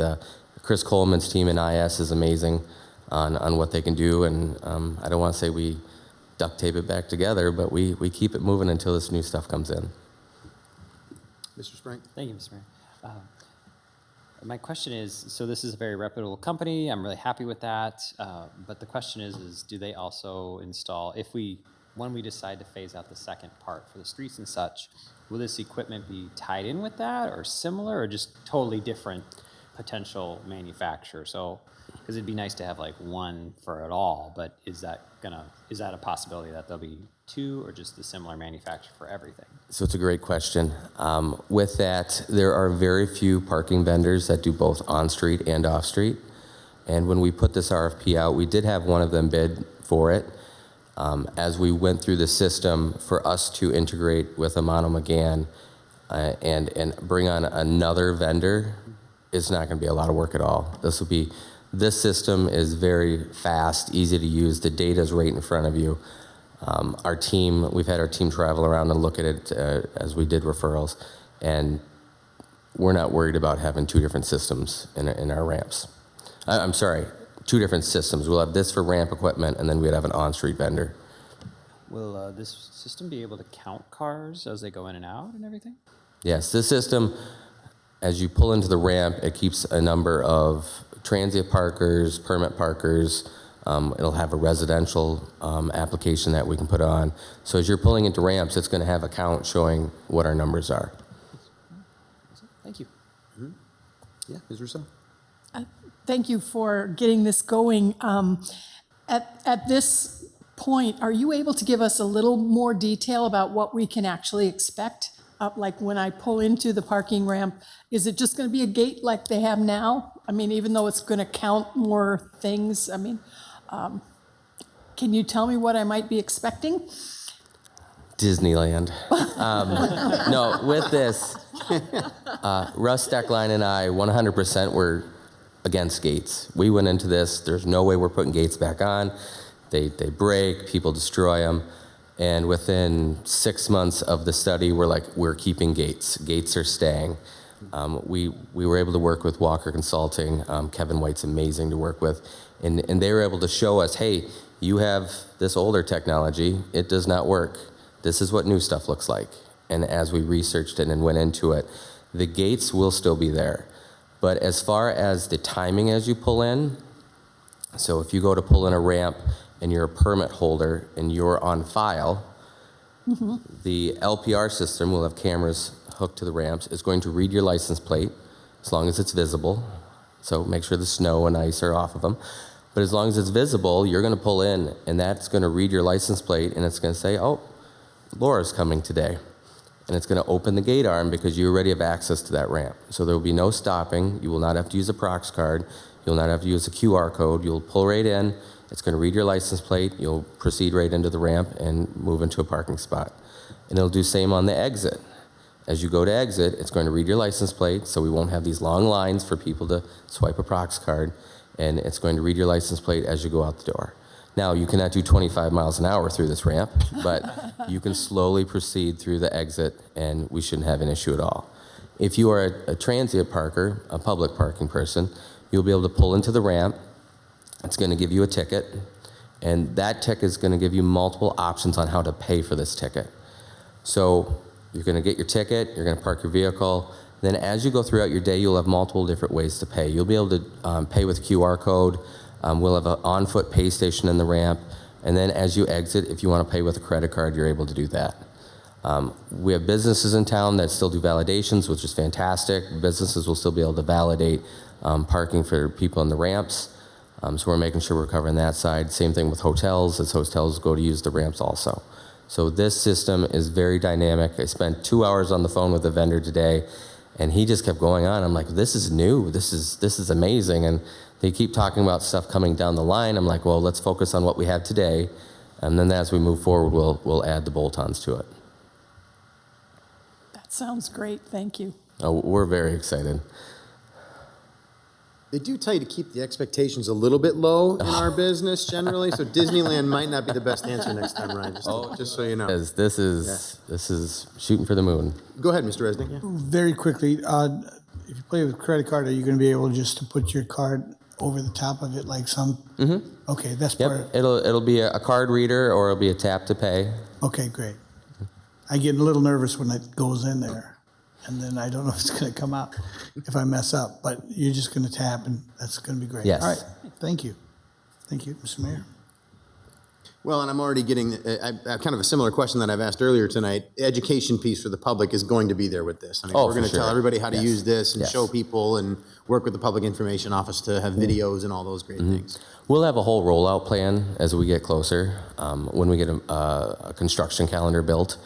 And the same thing we do today, we've changed some things in the ramp, so we'll have our staff there the day one when this takes place to show them how to use the ramps, to swap out cards. Amano McGann has a whole startup program. This isn't the first time they've done this, so they know, all right, this is where you need to start. This is when we need to start notifying people. It'll be a very open startup. And we'll be starting with ramps that we can slowly work our way into so we can work the issues out as we get them figured out. That way people, as we get to the bigger ramps and the faster ramps, I'll call them, there shouldn't be any glitches and we should just be able to move forward. Great. Mr. Mayor? Yeah, Ms. Farber. I just want to thank you and for the creativity and for the use of the technology, which I think is going to be great for the city of Dubuque, just to add another level of this kind of artificial intelligence and this kind of IT support that Chris is actually preparing for, I'm sure, at the center, the new...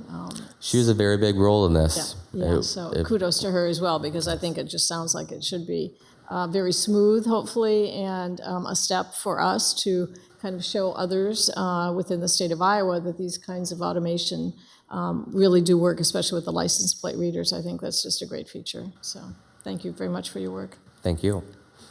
I think you can sense the excitement that the day is finally arriving. So thank you very much for all your work on this. I know it's been a long time coming, so thank you. Perfect. Thank you, Mr. Mayor. Looking forward to this. All right, motion here is to receive and file and approve. Adrian, would you call the roll, please? Farber. Aye. Resnick. Kavanaugh. Wethel. Aye. Sprank. Aye. Jones. Roussel. Motion passes 7-0. Action item number 5 is tax increment ordinance for the Greater Downtown Urban Renewal District, version 2024.1 of the amended and restated plan. Mr. Mayor, Ms. Roussel. I move to receive and file, and further move that the requirement that a proposed ordinance be considered and voted on for passage at 2 council meetings prior to the meeting at which it is to be finally passed be suspended. Second by Wethel. Motion by Roussel, second by Wethel. Mike, please. Thank you. City Manager Mike Van Milligan. Following City Council approval of version 2024.1 of the amended and restated plan, Economic Development Director Jill Connors is recommending that City Council approve the ordinance attached hereto for the Greater Downtown Urban Renewal Area. Tax increment financing is an important tool for economic development and will be used to assist future public and private development efforts. The primary goal of version 2024.1 of the Urban Renewal Plan is to remove property from the North Kerper Boulevard subarea. The North Kerper subarea was designated as an economic development area and by state statute authorizes the city to utilize tax increment only for 20 years. The removal of this property from the subarea will allow the city to subsequently create a new economic development subarea for this undeveloped property to accommodate the issuance of urban renewal tax rebates under the development agreement by and between the city of Dubuque and Union at the Marina LP. The property will remain within the greater downtown urban renewal area. I concur with the recommendation and respect for the request mayor and city council approval. Thank you, Mike. Do we have any discussion? Seeing none. Motion here is to receive and file and waive the 3 readings. Adrian, would you call the roll, please? Farber. Aye. Resnick. Aye. Kavanaugh. Aye. Wethel. Aye. Sprank. Aye. Jones. Aye. Roussel. Aye. It's a 7-0. Mr. Mayor, Ms. Roussel. I move final consideration and passage of the ordinance. Second by Wethel. Motion by Roussel, second by Wethel. Adrian, would you call the roll, please? Farber. Aye. Resnick. Aye. Kavanaugh. Aye. Wethel. Aye. Sprank. Aye. Jones. Roussel. Aye. Motion passes 7-0. Action item number 6 is tax increment ordinance for the Greater Downtown Urban Renewal District, version 2024.2 of the amended and restated plan. Mr. Mayor, Mr. Jones. I move to receive and file the communications and further move that a requirement that a proposed ordinance be considered and voted on for passage at 2 council meetings prior to the meeting at which it is to be finally passed be suspended. Second by Farber. Motion by Jones, second by Farber. Mike, please. Thank you. City Manager Mike Van Milligan. Following City Council approval of version 2024.2 of the amended and restated plan, Economic Development Director Jill Connors is recommending City Council approve the ordinance attached hereto for the Greater Downtown Urban Renewal Area. Tax increment financing is an important tool for economic development and will be used to assist future public and private development efforts. On August 5th, 2024, the City Council approved a resolution of necessity, finding that the proposed changes to the district boundaries are necessary and appropriate to facilitate the proper growth and development of the community in accordance with sound planning and local community objectives. The primary goal of version 2024.2 of the amended and restated plan is to expand the district to include 2 new subareas, the Hawthorne Street subarea and the Locust Street subarea. The city entered into a development agreement with Union at the Marina LP on October 16, 2023. The development agreement includes 15 years of tax increment rebate payments to Union at the Marina for the creation of 201 new residential rental units, with the developer investing approximately $45 million to develop the property. Due to legislation in 1995, the collection of tax increment in urban renewal areas designated for economic development purposes is limited to 20 years. The limit for collecting tax increment in the North Kerper Boulevard subarea is currently 2028. To fulfill the city's obligations under the development agreement, the parcel was removed from the North Kerper Boulevard subarea by urban renewal plan, and a new subarea was created by urban renewal plan. The new subarea is to be designated as the Hawthorne Street subarea. Additional property was included in the urban renewal area of the urban renewal plan in anticipation of future development opportunities on and around the southern end of Locust Street. This additional property is to be designated as the Locust Street subarea. In order to reflect the changes to the urban renewal area's boundaries and subareas made by version 2024.2, the tax increment financing ordinance must also be amended. The proposed ordinance reflects the expansion of the TIF district to include the new property to be designated as the Hawthorne Street subarea and the Locust Street subarea. I concur with the recommendation and respectfully request mayor and city council approval. Thank you, Mike. Any discussion? Seeing none.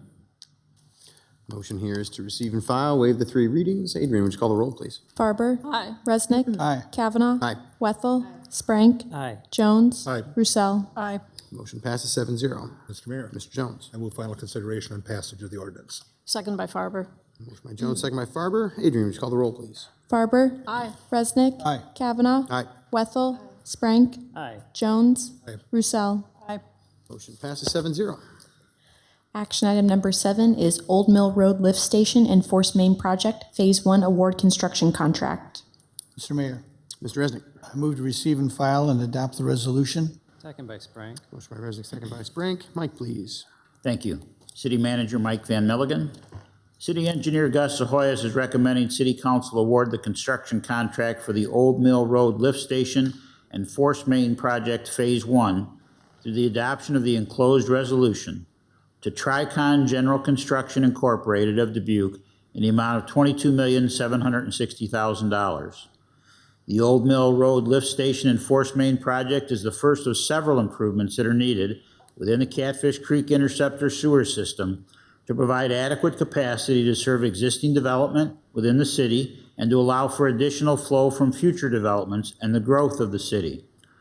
Once constructed and in service, the 20 million gallon per day Old Mill Road Lift Station will intercept over 80% of the flow, which currently goes to the 8 million gallons a day Catfish Creek Lift Station. With a reduction in flow coming from the Catfish Creek Interceptor system, which is the west end of town, the Catfish Creek Lift Station will then be primarily dedicated to the Key West area and the growth areas along U.S. Highway 151-61 to the airport, which is served by the Granger Creek Interceptor sewer. Currently, Iowa Department of Natural Resources has issued sanitary sewer permits with peak flows totaling approximately 3.5 million gallons a day for the areas south of town since 2017. The reduction in flow from the Catfish Creek Interceptor system will provide the Catfish Creek Lift Station with enough capacity to adequately serve the sewer shed. I concur with the recommendation and respectfully request Mayor and City Council approval. Thank you, Mike. Any discussion? We've been talking about this one a lot. So it is okay if we don't have a lot of discussion tonight because we have been working our way towards this for quite some time and we'll continue to work our way towards it. I think we all see the importance of this. Okay, motion here is to receive and file and adopt the resolution. Adrian, would you call the roll, please? Farber. Aye. Resnick. Aye. Kavanaugh. Aye. Wethel. Sprang. Aye. Jones. Aye. Roussel. Motion passes 7-0. Action item number 8 is well number 7 Rehabilitation Project 2024, Phase 2 Award Construction Contract. Mr. Mayor, Mr. Jones. I move to receive and file and adopt the resolution. Second by Wethel. Motion by Jones, second by Wethel. Mike, please. Thank you. City Manager Mike Van Milligan. Water Department Director Chris Lester is recommending City Council award the construction contract for the well number 7 Rehabilitation Project 2024, Phase 2, to Peerless Well and Pump through the adoption of the attached resolution in the amount of $291,986. I concur with the recommendation and respectfully request Mayor and City Council approval. Thank you, Mike. Discussion or questions? This is another one we've been talking about leading up to this a little bit. I want to thank Chris and the Water Department for all the work that you've been doing on this. There's a lot of detail involved in the memo that I think is very good at explaining exactly what we're looking at here and why we're doing this. Incredibly important. Okay, motion here is to receive and file and adopt the resolution. Adrian, would you call the roll, please? Farber. Aye. Resnick. Aye. Kavanaugh. Aye. Wethel. Aye. Sprang. Aye. Jones. Aye. Roussel. Aye. Motion passes 7-0. Action item number 9 is City Council request regarding dogs in parks. Mr. Mayor, Mr. Jones. I move to receive and file and attempt to develop a coherent message to the Park and Recreation Commission. Second by Farber. Motion by Jones and a second by Farber. Mike, please. Thank you. City Manager Mike Van Milligan. Leisure Services Manager Marie Ware is submitting information to lay out a process related to the City Council request to consider allowing dogs in the remainder of parks that currently do not allow it.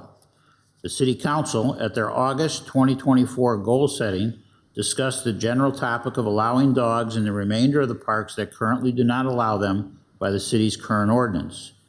Although this topic was not prioritized, it was agreed by City Council the topic should be considered at a future meeting. If the City Council wishes to have this topic considered, this is a suggested process. Number 1, the Council wishes to share any further direction after review of the current ordinance that could be shared with staff at the September 3rd, 2024 City Council meeting, which of course is tonight. Number 2, request the Parks and Recreation Commission review the current ordinance to consider the allowance of pets in additional parks. Number 3, Parks and Rec Commission forwards a recommendation after their discussion and review to the City Council. Thank you, Mike. I'm going to kick us off on this one. Make it really, really clear. This is the beginning of this conversation. This is the very beginning of this conversation. We already decided something a few years ago. It was a hotly debated topic at the time. I recall very clearly. We filled this room to talk about this one that night. So I know that it can become a bit emotionally charged, but I want everybody to take a deep breath because we are going to just start this conversation. And for my part, I like this process a lot. I'd love to hear the feedback from the rest of my council colleagues here, but I love the suggestions that you've made here to be able to move this forward. In the spirit of number one, I have a couple of things that I wanted to throw in the mix, and then I'll open it up to any other discussion and questions here. In my mind, we are only talking about Murphy Park and Eagle Point Park. Nobody's ever going to allow dogs on a golf course. I just want to make that really, really clear. So we're not talking about Bunker. I actually agree with Ms. Hertz about the Arboretum and Marshall Park there. I think right now what we're really trying to have a discussion about is mostly Eagle Point and Murphy Park. However, I would like to hear the recommendation of the Parks and Recreation Commission on this and make a decision based on better information than what I'm currently sitting with. One of the biggest questions in my mind on this, and something that I think we ask a lot at this table, is what are other cities doing? I hear very frequently from current residents, people who are new to town, and then visitors, so tourists and people who are here just visiting family or whatever, that they find it strange that most of the parks are open, but there's a couple that are very visited parks that just don't allow pets to be there.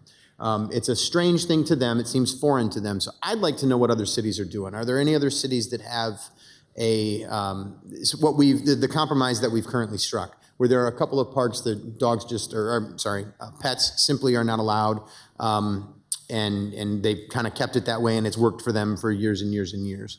That's one of the main reasons in my mind that I'm asking to revisit this, because we have heard from other people quite frequently.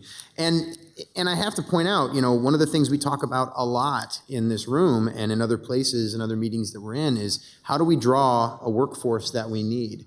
And what I see when I go to other cities, especially larger ones, is that it appears to me that pets are allowed in quite a few more places than we currently allow them in our city. And it depends on where you are. I think everyone treats us a little bit differently, but it just seems to me like it's a lot more of an open environment for pets being able to be allowed in certain spaces. And the rules are clearly known in most instances. I think I also see this as another opportunity to remind people of what the rules are. We don't want your pet to go down the slide where children are going down. That's not something that's allowed in the current ordinance, and I would hope that we can keep it that way.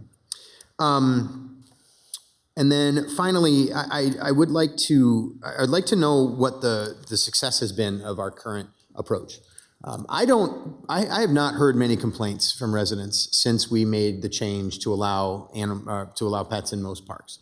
I would like to know if we've had a lot of complaints that I just am not aware of. Has this been working? Has it been working for residents? Has it been working for leisure services staff? I'd really be curious to know these things, and I'd hope that's something that the Parks and Recreation Commission and staff could take a little bit of time looking at too. That's my list for now, so I'd open it up for other discussion. Mr. Jones. You're right where I am. I think those two parks should be open to people with licensed leashed pets that follow the rest of the rules. I'd like to remind people that it is currently in the ordinance that they're not allowed in playground or recreational areas designed for use by children. It's one of the complaints they hear. Well, that ought to be illegal. Well, it is. The other concern you always hear about is dog droppings. I'll tell you what, there's 1,100 species of wild animals in Northeast Iowa that about half of them are fish, so they're not walking around the parks making a mess.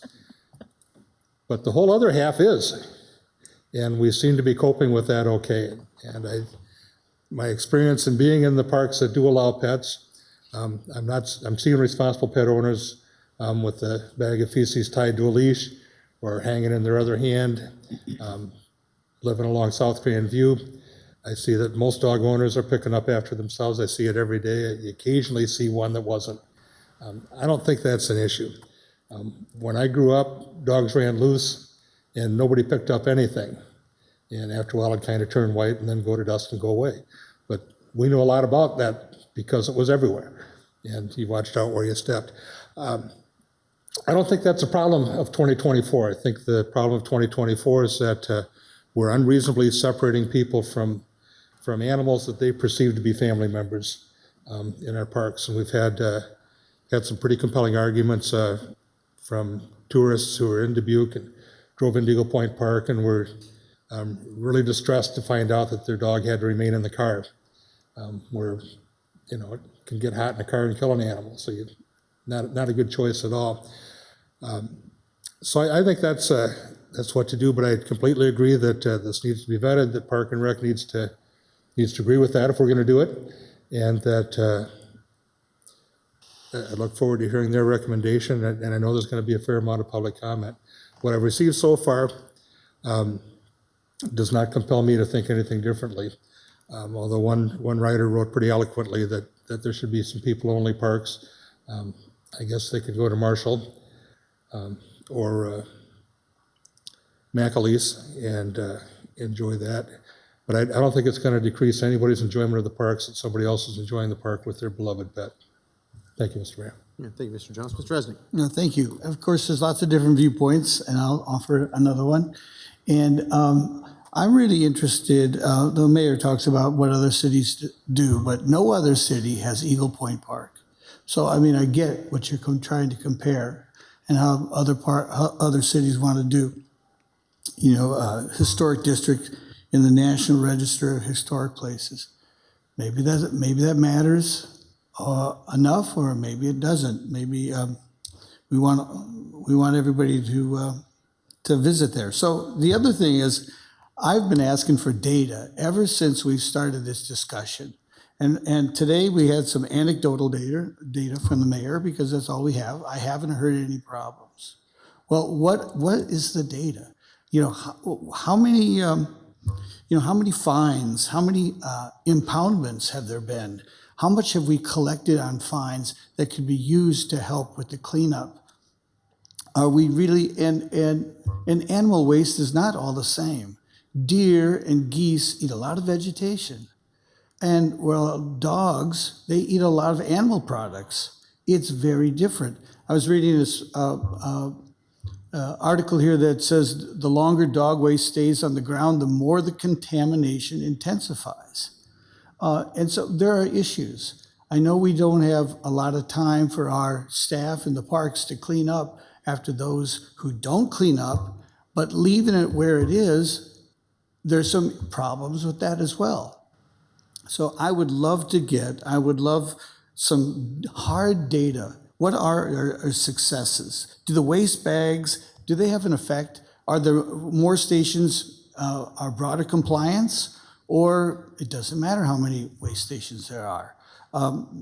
You know, how many, there are a lot of stats I would love for us to get to help the citizens with transparency about what we're doing and why, and not just, you know, I love dogs, I want them with me all the time. Or because we get a lot of, we have, you know, I was looking through some of the letters that we got before, and you know, parents of a special needs child is terrified of dogs. And why can't there be a place in the parks that this child is not going to be terrified? I mean, those kind of things we need to consider. Again, as the mayor said, this is about process.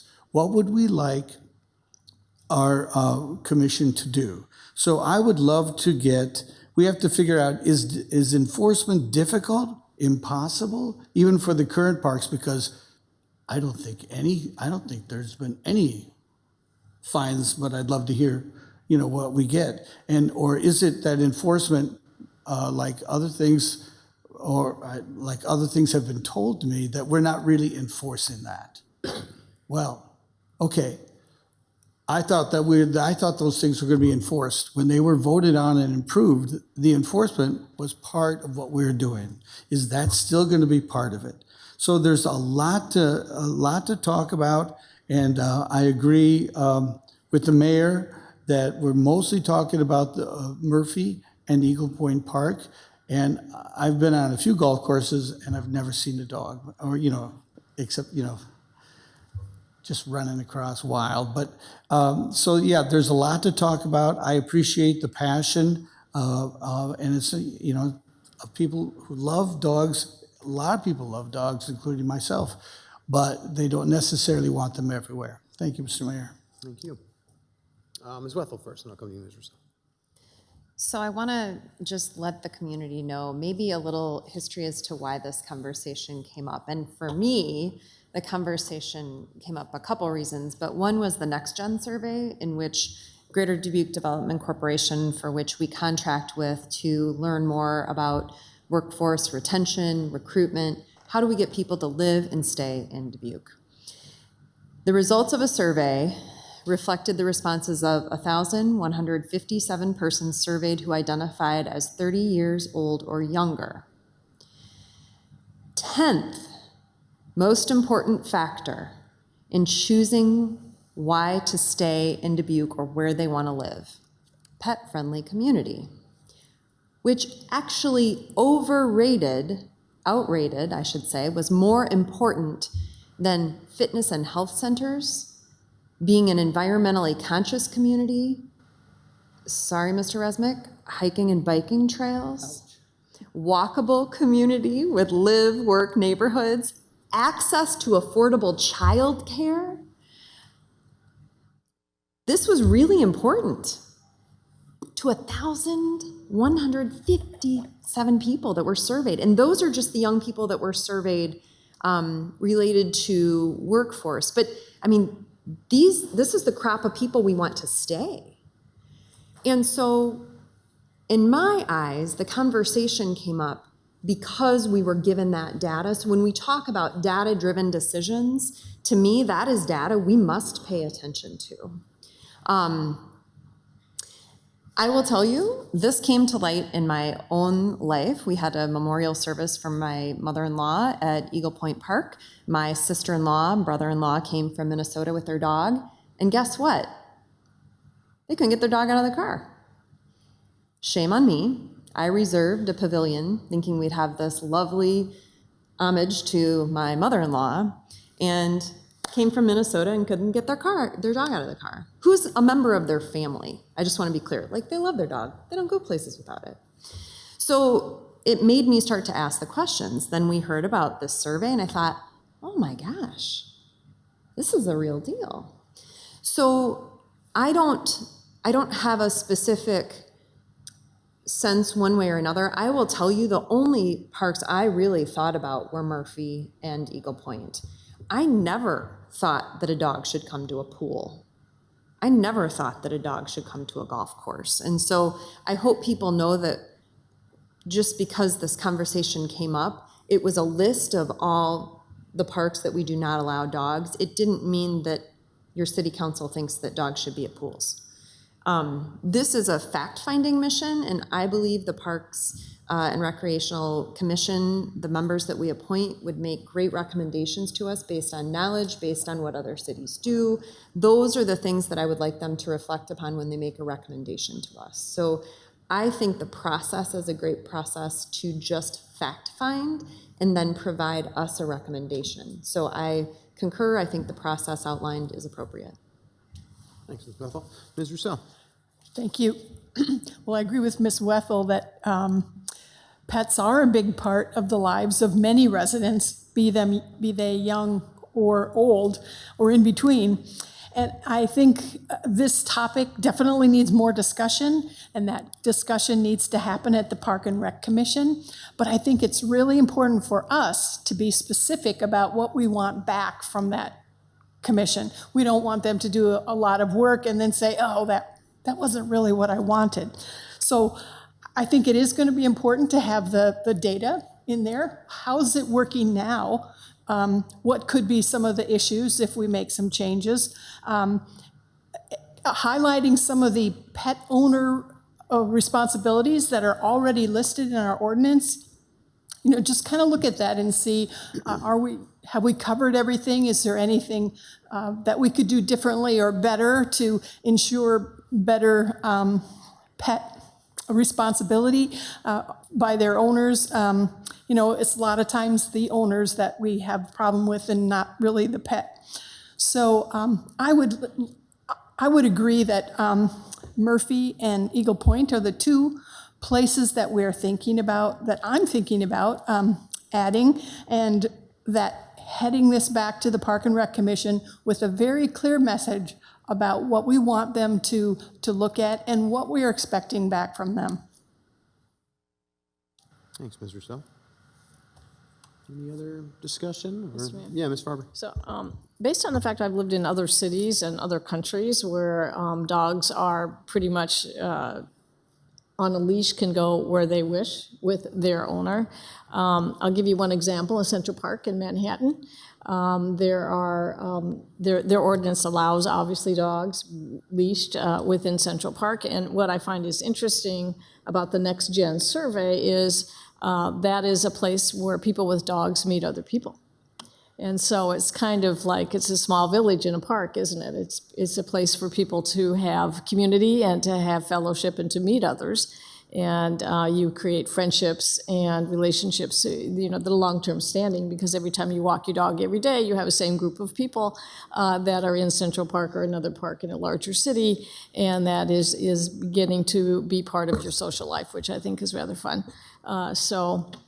I'm very supportive of this, but I think another thing to have the commission think about is, can we put stations throughout the parks with doggy bags or comfort zones, if you will, for the animals? I think that's also something that I've seen in a number of cities, and that works as well, and that is a reminder for the owners to be more responsible and to be good caretakers of their pets. So I think it is not only for the Next Gen, but I think it's for dog owners of all ages to basically have respect for the fact that there are parks out there, and let the animals enjoy them, but also out of respect for your neighbors and for your hood, as we call it. So I look forward to the data, as everyone has said, and to giving them the direction, to give us guidance. And I think it's really important, as everyone has said, to bring these items up to the commission.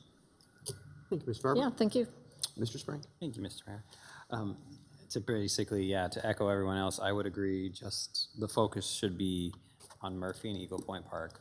I wouldn't want dogs in pools. It just doesn't end well. And the hair would be very hard on the equipment. So I would just say definitely Murphy and Eagle Point Park. I know when they first ran in 2019, this was a hot button issue. There was a lot of folks that were for it and a lot of folks that are against it. I was wondering though, we do a lot of surveys on social media. Is there a chance that we could do another survey for this? Put it up for 3 weeks, yes or no, and then we would have a really nice public input. Mm-hmm. And maybe make a component where the folks they have to put in their address. So they live in the city of Dubuque. So that's my take it back. I would have no problem with hearing whatever request Parks and Rec come up with. So. Okay. All right, I think we've all had a chance to say our piece. I think this is a great discussion. We've had some good suggestions here. Mike, Corey, Marie, anything else you would like to hear from us? Anything important that we haven't said, that we've missed? Any sort of direction? Okay, I'm seeing no. Perfect. All right. Well, we are where we are. Looking forward to further discussion on this. Encourage more community feedback on this too. So please let us know what your thoughts are, and we're happy to work that in as we go through this conversation. Motion here is to receive and file, and then obviously refer that to us for that discussion we just had. So Adrian, would you call the roll, please? Farber? Aye. Resnick? Aye. Kavanaugh? Aye. Wethel? Aye. Sprank? Aye. Jones? Aye. Roussel? Aye. Motion passes 7-0. Action item number 10 is welcome back from the SRO bunch video. Mr. Mayor, Mr. Jones. proving once again that our cops are cooler than everybody else's cops. We'll receive and file and watch the video. Second. I got a motion by Jones. I'm going to give the second to Resnick. We can roll the video, please, Felicia.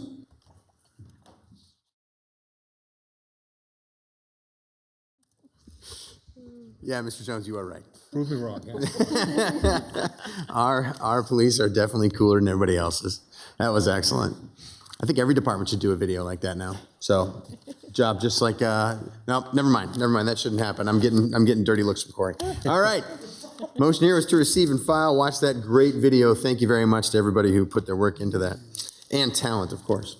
Adrian, would you call the roll, please? Farber. Aye. Resnick. Aye. Kavanaugh. Aye. Wethel. Aye. Sprank. Aye. Jones. Aye. Roussel. Aye. Motion passes 7-0. Next are council member reports. I'm going to kick us off again because I just looked at my calendar trying to remember what happened in the last 2 weeks since our last meeting, and it is a lot. So we'll learn a lot more about this as a community, but we did complete our goal-setting session. I want to thank each and every one of you. I want to thank Mike and Corey and Kren and Adrian for being there too, and obviously Lyle Summick, our consultant, who helps us through that grueling process at times. So it was a great year to be discussing some really important things. I really thought we had some great discussions this year in particular. And interestingly enough, we landed in a very similar place to where we landed last year. I think we have some really important projects that we're working on and some really important things to push forward. And I think we, as a city council and as a city, have recognized our role in that really clearly. And I'm looking forward to a lot of collaboration with many other partners throughout the community on this. But I think we've really focused ourselves well. The other thing that we weren't able to quite talk about yet in the city council goal setting, but the day after we were able to talk about, is that we have finally returned air service to the Dubuque Regional Airport. And it was, nothing about this situation is perfect. I think that's really important to point out, and we recognize that. I do want to say one thing that's, I think, really, really important, though.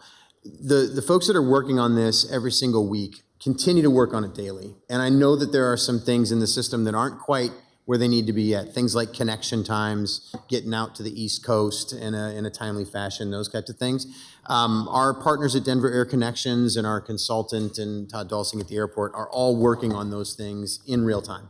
So those connections they're working on trying to make those better so that we can get all the flights that we can possibly get on, because that was the point of being able to have that flight at that time. It was really the best option that was offered. So with that said, we need more options. We need more flights. When the flights start leaving and returning to the airport on November 4th, we need to do our part to get on those and be passengers as often as possible.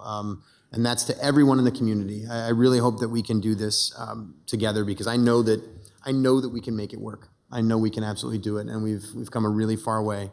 So those are the two things that I had in mind, but open it up to anybody else for council member reports. Mr. Jones. You're right. We have seen a lot of each other since we sat here together. Last Saturday, and I hope Laura talks about this in greater detail, but I got to introduce her at an event called Branching Out Dubuque, which is the beginning of a group going to plant 5,200 trees in the city. And about the only thing I had said that really hit, even with me, was, we're out here in a hot, sweltering day. What are you going to do about it? How about plant a tree? That works. That was pretty neat. Last week, we also had a reception for all the grant recipients from DRA grants, all the charities that are going to be able to do better work and do it quicker because of the DRA. And a bunch of us enjoyed the Labor Day parade yesterday. New parade route to get used to. It worked. The only thing I was concerned about was I must have seen 20 different groups on Facebook saying, we're going to gather in the U.S. Bank parking lot. And I thought, the whole Dubuque doesn't fit in the U.S. Bank parking lot. Because the old route, everybody kind of knew their corner and their driveway where they were going to get together. But it worked. It worked really pretty well. And it was a decent route. It was a lot easier on some of the really big trucks to not be running over people, making the hard corners and everything. So I'm all for that. And in the theme of really cool cops, there's a video on Facebook and elsewhere of most of the Iowa State troopers who work the Iowa State Fair, the last day of the fair, that traditionally they all go down the big slide in their full uniforms and their trooper hats with Governor Reynolds this year. That was pretty cool. And again, our troopers are cooler than your troopers. Thank you, Mr. Jones. Ms. Roussel. Okay. Yeah. Well, thank you, and wanted to thank Mayor Pro Tem Rick Jones for kicking off our branching out tree planting on Saturday, August 24th. Dubuque Trees Forever partnered with the city to plant 28 trees along the lower B branch. and had more than 50 volunteers, and it was just a wonderful morning to think that more than 50 people would give up their Saturday morning to come out and plant a tree. And every one of them can now go by those trees when they're walking or biking on the trail and say, I planted that tree. So if you want that experience, I can help you. Thanks, Ms. Russo. Ms. Farber. Yeah, so I can help you understand information technology better. We most recently had another meeting of the Information Technology Committee for advocacy, and we're putting together our legislative agenda and our legislative proposals on behalf of the National League of Cities, and we will have maybe 2 more sessions before the document is complete. But it looks very comprehensive, if you will, and once it's published, I will be happy to give anybody a tutorial on anything that's within it. So, thank you. Thank you. Any others this evening? Ms. Wethel. I will just mention, everything was so well organized at our tree planting. Councilwoman Roussel did just a phenomenal job. But if you want to meet a great group of people, meet a group of people that wants to plant trees. It was a really fun day, and my family was there as well. And I just want to thank you and tip my hat to you, because your passion shows in your work and the momentum is real. So yes, we need more volunteers to get the work done, but you're going to meet great people when you do it. Thank you, Ms. Wethel. Mr. Mayor? Yeah, Mr. Just Jones. one final comment. Air service is a big deal. Nobody, and a whole bunch of people worked on this and worked hard and worked a lot of hours, but nobody worked harder than you did, Mr. Mayor. Thank you very much. Thank you, Mr. Jones. Appreciate that. Well, we have a closed session, so I'd entertain a motion, please. Mr. Mayor. Mr. Jones. Council go into closed session to discuss confidential records, pending litigation, professional evaluations, and purchase of real estate. Sounds like a full evening in accordance with Chapter 21.5 of the Code of Iowa. Right. Second? A motion by Jones, second by Resnick. And just to clarify, purchase or sale of real estate is what I'm guessing you meant to say, right? Yes. Okay, perfect. Yep, just in case it's one or the other. All right, and for the record, the attorneys that the City Council will consult with on the issues to be discussed in closed session is City Attorney Crandall Bromwell and Senior Counsel Barry Lindahl. Adrian, would you call the roll, please? Farber. Aye. Resnick. Aye. Kavanaugh. Aye. Wethel. Aye. Sprank. Aye. Jones. Aye. Roussel. Aye. Motion passes 7-0. We are in closed session.